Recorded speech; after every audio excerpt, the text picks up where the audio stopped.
nibyo gaciro gakomeye cyane kuba ari kumwe natwe muri aka kanya muri aya makuru agezweho ngo ayikaze cyane aho uri hose. Nitwa Ajabo Marasiye kujya mu makuru agezweho muri Sarado bwati tugiye gusubira mu n'imindo itakomeje kubera intambara ya Israeli ikomeje guhanganamo na Iran ndetse kufatanya na Amerika.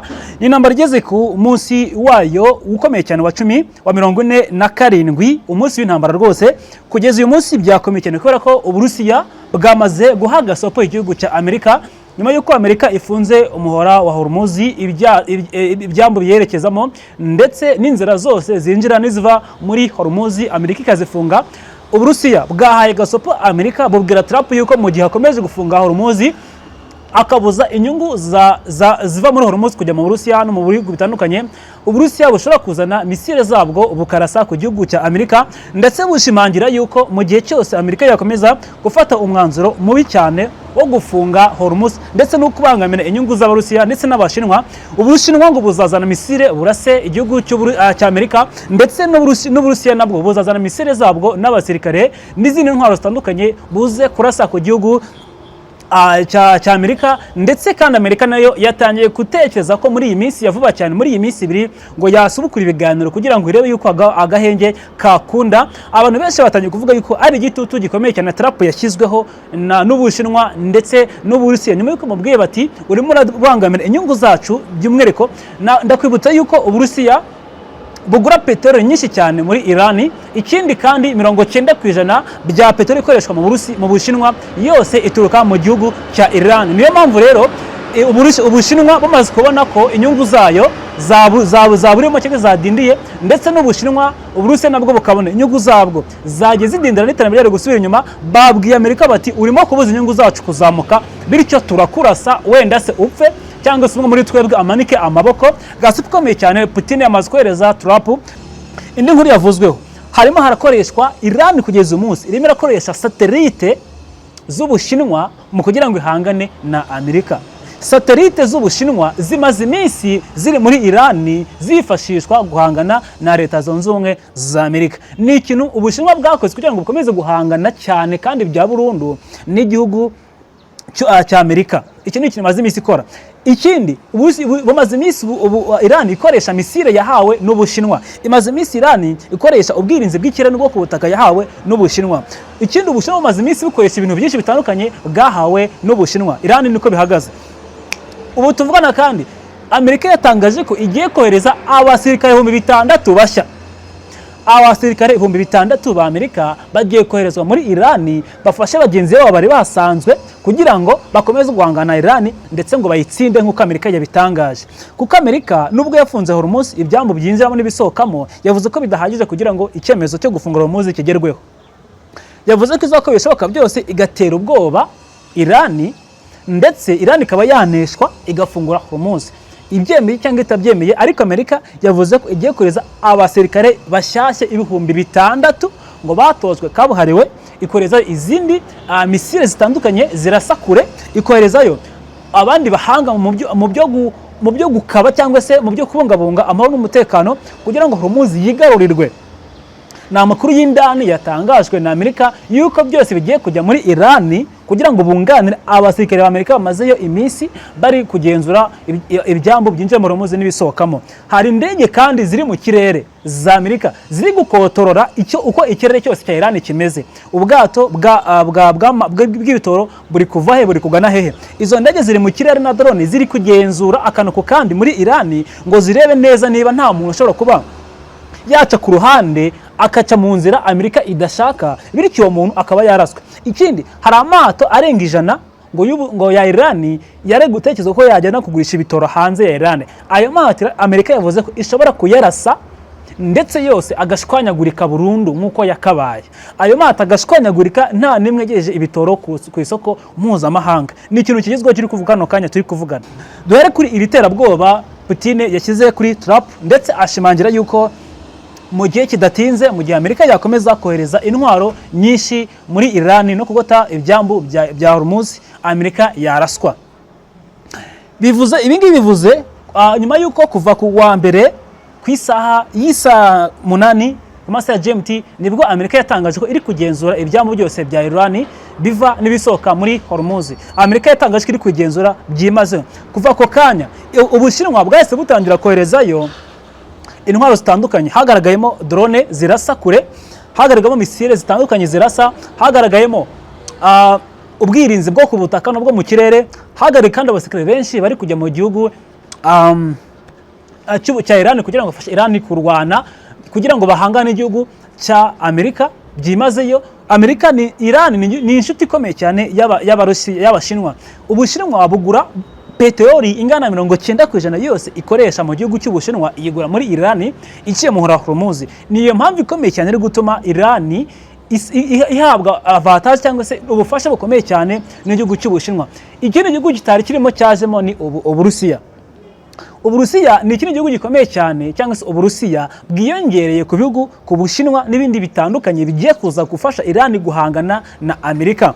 Uburusiya rero by'umeko Vladimir Putin perezida w'Uburusiya yashimangiye ko cyese bahaye gasopo yuko Trump nakomeza gufunga ibyambu by'umuhora Hormuz, inyungu z'ibihugu byombi ari Ubushinwa n'Uburusiya bikomeza kuba byahungabana, ndetse amafaranga n'ubutunzi n'ubukungu bw'ibintu bigomba guhungabana. Uburusiya bwashimangiye ko nabwo bugiye kohereza intwaro zabwo, abasirikare babwo, misile zitandukanye zirasa kure, hashaka kuzamo intwaro kirimbuzi yewe ngo birashoboka kugira ngo barase Amerika yiyita igihugu cy'igihangange, none bayirase ndetse banayitsinde, hanyuma umuhora Hormuz ufungurwe cyangwa se ukomeze ugenzurwe nk'uko byari bisanzwe na Iran, kuko Iran yagurishaga ibihugu byose kuko ikishaka n'amafaranga. Yagurishaga peteroli mu Burusiya, ikagurisha peteroli mu Bushinwa. Iyo mpamvu yatumye ibintu bihugu byose bikomeye cyane muri politiki, Ubushinwa n'Uburusiya byose bigiye kuza birwane ndetse bihurire ku gihugu cya Amerika. N'ubanga ibihugu bitatu bigiye guhatana bitsinde Amerika. Ufate Iran, ufate Ubushinwa n'Uburusiya bigiye guhangana na Amerika, cyane cyane bishingiye ku muhora Hormuz ukomeje gufungwa ibyambi byawo ndetse n'inzira zayo zerekeza kuri Hormuz ndetse n'izikomokayo. Amerika iri kuri metero zigera kuri 200 ku birometero 200 uvuye ku muhora Hormuz. Hari ibice bitoya Amerika iri kugenzura bya Hormuz, hakaba n'ibindi bice bitandukanye Iran ikomeje kugenzura. Gusa Iran ivuga yuko irimo ishaka ubundi buryo ikoresha kugira ngo yirwaneho ndetse inakomeze kubaho neza cyane. Ikindi kandi Iran yavuze ko harimo hakoreshwa ubundi bwikorezi kugira ngo peteroli yashaga muri Hormuz inyure mu bundi buryo igurishwa. Hari gari ya moshi zirimo zirakoreshwa zambutsa peteroli ndetse na esase biva muri Iran bigenda aho guca muri Hormuz bica mu yindi nzira, kubera ko hari inzira ya gari ya moshi inyura muri Burasirazuba bwo hagati muri Aziya yo hagati ihuza n'ibindi bihugu bitandukanye. Gusa iyo nzira ya gari ya moshi ntabwo yuzuyeho kuba yatanga igisubizo cyimbitse mu gukemura ikibazo cy'ubukungu bwifashe nabi ku isi yose muri rusange. Ibyo byose biri kuganirwaho ku meza, gusa Amerika yo nta na kimwe irakora. Gusa ubutasi bwayo cyane cyane drone, indege za gisirikare ziri mu kirere cya Iran ziri kukigenzura cyane cyane bareba ku muhora Hormuz niba hari amato cyangwa se gari ya moshi zisohokana ibitoro zijya kubigurisha hanze ya Iran. Niko bihagaze kugeza kano kanya, ariko Iran nayo ikifasha za satellite yahawe n'Ubushinwa kugira ngo yifashe gukomeza kugenzura neza ikirere cyayo ndetse inabashe guhangana n'umwanzi kugeza akanya turuvuga. Rero byitezwe ko Uburusiya nabwo bushobora kuzana intwaro zitakoreshwa mbere zikomeye cyane ikarasana na Amerika. Hitezwemo intambara ikomeye cyane igiye guhuza ibihugu bitatu by'ibihangange, Uburusiya, Ubushinwa na Iran. Intambara ikaze cyane igiye kuza ari mbatura mugabo mu gihe Amerika itarayemeye gufungura Hormuz ngo ive mu byambu igiye irimo muri rusange. Turareba igikurikiraho turabire ko bimeze. Gusa none muri uyu munsi havuze andi makuru menshi cyane, ibitero bikomeye cyane byakomeje ko byagabwa bitandukanye, kuko mu muhora Hormuz amaze gucamo amato agera kuri 4 yonyine kuva Amerika yafunga ibyambu byo ku mwaro wa Hormuz. Amato gusa 4 niyo amaze gucamo atwaye ibyambu kugeza ubu munsi turi kuvugana. Amahanga yakomeje gusaba Trump ko ajya mu biganiro kugira ngo amahoro abe yahinda, mu gihe kandi ibintu byakomeje kuvuga ahangaha ari byinshi cyane. Mu gihe kandi ibindi kuvuga ngaha nuko Hezbollah yamaze kwemera yuko noho ibiganiro byabaho hagati y'igihugu cya Iran, igihugu cya hagati y'igihugu cya Israel ndetse n'igihugu cya Libani, mu gihe mbere ibiganiro byari byaranzwe, ariko byamaze gushimangirwa yuko muri iyi minsi vuba cyane hari ibintu bigomba kubera Washington muri Amerika, bigomba guhuza Libani ndetse n'igihugu cya Israel kugira ngo banire ku mahoro ndetse n'agahenge, kugira ngo nirusheho kugenda neza cyane muri rusange. Ikindi nuko kugeza uyu munsi abasirikare bagera kuri 11 ba Israel bamaze gukomerekera mu bitero bitandukanye Israel yagabye ku gihugu cya Libani, aho Libani ikomeje kuraswaho kugira ngo uhangane cyangwa se hashye umutwe wa Hezbollah uri muri Libani ngo ushinjwa kuba ufasha igihugu cya Israel. Hari kandi byinshi bikomeye cyane kubera yuko uyu munsi hari ibibazo bikomeye cyane muri Gaza, kubera yuko imodoka ya polisi yibasiwe cyane iratwikwa muri Gaza. Hari imodoka ya polisi yatwikiwe muri Gaza kubera umutekano muke n'intambara yagizweho ingaruka zikomeye cyane. Kugeza ubu tuvugana kandi ari umunyapalestine umwe wamaze gupfa aguye mu bitero bitandukanye muri Gaza kubera iyi ntambara ikomeje guhuza Israel ndetse na Irani. Gusa kandi none Irani yavuze yuko yiteguye kuganira ku gahenge, mu gihe Amerika ivuga yuko nta kintu yitaho na kimwe. Gusa Trump yavuze yuko mu minsi itarenze 2 hakaganirwa ku gahenge. Gusa nanone ikindi kiri kuvuga muri aka kanya nuko Qatar ivuze yuko ishaka yuko none Irani na Amerika byazo n'amasezerano vuba cyane. Ikindi tuvuga nuko mu minsi igera kuri 30 muri kono kwezi kwa Werurwe konyine gushize rwose hamaze kuva abantu mu byabo miliyoni 1 y'abantu bamaze kuva mu byabo, barahunze bata imitungo yabo ndetse n'ingo zabo, barahunze bata ingo zabo bajya gushaka ahari ubuzima bwiza budafite ikibazo na kimwe bwakwangiza.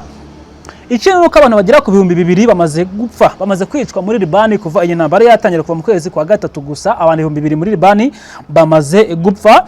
Hari byinshi byakomeza kuvuga. Gusa none inama idasanzwe iri gutegurwa igomba guhuza Amerika ndetse n'igihugu cya Irani. Gusa none Marco Rubio we ashimangira yuko Amerika izakoresha byose ikabuza Irani kugera ku ngufu za nucleaire ndetse ikomeza kuba yarwanywa ndetse igatsindwa byanze ngo bikunze.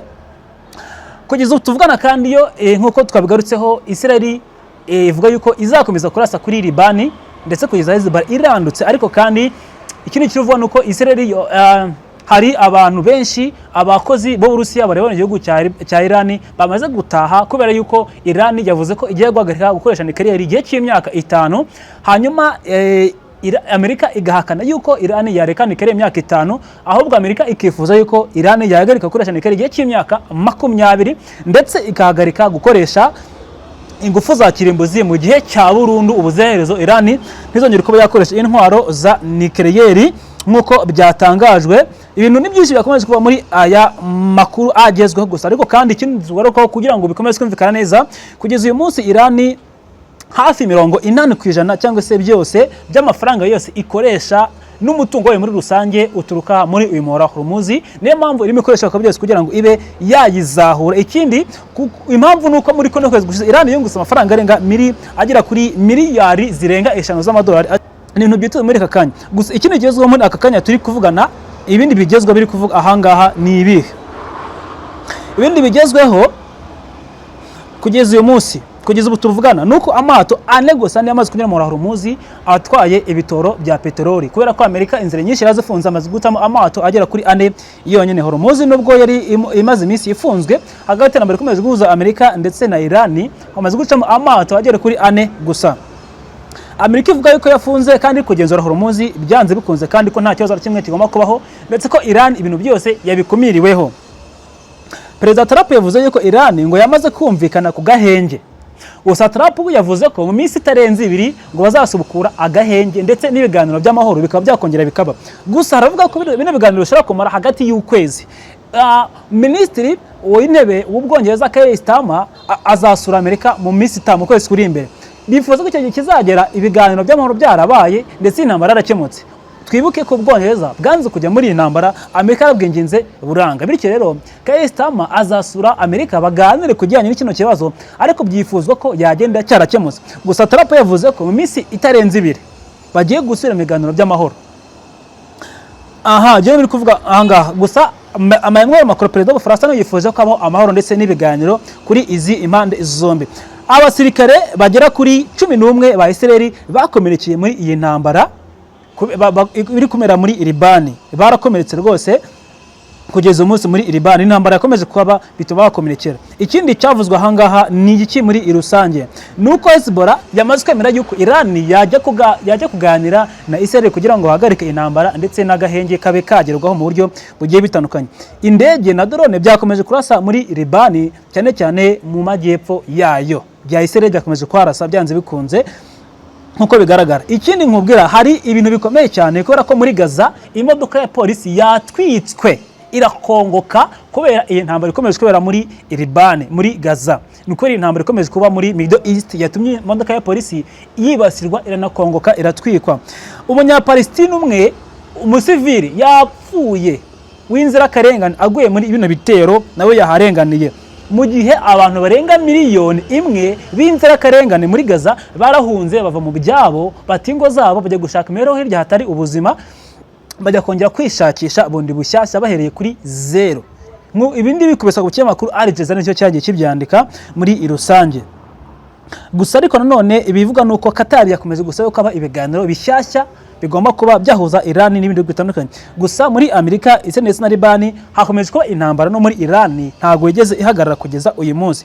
Minisitiri w'Ububanyi n'Amahanga wa Israel avuga yuko Hezbollah ari ikibazo gikomeye cyane kandi yuko igomba kurimburwa ku butaka bwa Iran kandi vuba byihuse. Minisitiri w'Ububanyi n'Amahanga wa Iran yishwa Gedeon Sar yavuze yuko umutwe wa Hezbollah ari ikibazo gikomeye cyane ku mutwe cyangwa se ku mutekano wa Israel, bityo ko igomba kurimburwa ikavangwa muri Liban ndetse ikaremberwa kubera ko ngo ifasha Iran. Uyu minisitiri Sar yavuze yuko Israel ishaka amahoro ndetse yuko ayo mahoro kugira ngo aboneke nuko Liban yaba yasenyutse ikava muri Liban byanze ibikunze. Nibikomeje kugaruka ahanga muri aka kanya. Ikibazo cy'umutekano mu cyaje gikomeje kuba muri Liban kubera ko intambara ikomeje kubaho yabahuza bya burundu. Abantu barenga 2,000 muri Gaza bamaze kwicwa kuva mu kwezi kwa gatatu konyine. Aba nababazwe, hari benshi ngo batatanijwe. Ikindi bivuga yuko Al Jazeera yatangaje ko hari imibiri bikiri munsi y'ibisigazwa by'inyubako zasenyutse itaramenyekanye cyangwa se itaravuzwe. Abantu 2,000 ngo nabamenyekanye basanze imirambo yo ku karubanda bakayitoragura, abandi batamenyekanye ngo basanga ari benshi kuruta abangaba. Mu gihe abapolisi 11 ngo bakomeretse ba Israel nkuko twabigarutseho. Ikindi nuko ibiganiro bihuza Liban ndetse na Israel biheruka ko mu 1993 nibwo bivuze ngo hagiye kuba mu myaka irenga 30 hagiye kongera kuba ibiganiro bihuza Liban ndetse na Israel mu myaka myinshi cyane yari itambutse. Hakomeje kuvuga ibintu byinshi cyane, ariko muri rusange kiri tugarukaho nuko Hormuz ari ikintu gikomeye cyane kuri Iran kubera ko umutungo na 80% bwose ikoresha ni umutungo uca mu muhora wa Hormuz. Niyo abanyarani benshi bararakaye bagize ubukene bukomeye cyane kubera ko Amerika iri gufunga ibyambo biva n'ibyinjira muri Iran. Yafunze yarakaye abanyamerika benshi kubera yuko mu kwezi gushize gusa Iran yasaruye amafaranga cyese yinjije amafaranga agera kuri miliyari 5 z'amadolari y'amanyamerika aturutse muri peteroli yanyuze muri Hormuz gusa. Niyo mpamvu Iran abaturage bayo benshi barakaye binubira abanyamerika baje gota ibyambo byabo. Intambara yakomeye muri rusange. Ikindi kandi nubwo intambara yahenze muri iyi minsi gusa intambara imaziba, nibwo Israel yabonye amafaranga, nibwo Iran yabonye amafaranga menshi kuko peteroli yarahenze, nayo icuza peteroli ku giciro cyiza bituma ibona amafaranga menshi cyane biyifasha kugenda yubaka ubukungu bwayo muri rusange. Byakomeje kuba byinshi muri iyi minsi, ariko ndeka dusoreze muri amakuru agezeho muri aka kanya. Nitwa Ajabo Marashaka ko sobanura tumara amakuru agezeho. Ufite igitekerezo nyungana cyangwa ikibazo watwandikira muri comment. Imana ibeneye ko gikomeza. Jabless. Imboni TV, imboni ya rubanda.